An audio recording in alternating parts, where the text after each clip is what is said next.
Hello, and welcome to Sleep and Speak, bedtime stories to learn English and sleep.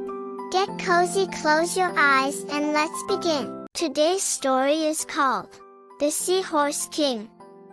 Deep in the sea lived the Seahorse King.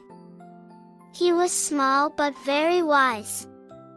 One day, a crab laughed at his size. "You are too tiny to be king," said the crab. The Seahorse King only smiled. Soon a net trapped the crab. The Seahorse King called the fish to help. Together they freed the crab. The crab bowed in shame.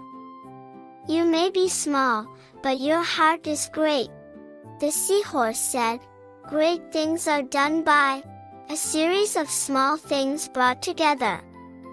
The most important thing of all is great acts are made up of small deeds, even from those that are small." The end. Good night, dream well, and see you tomorrow.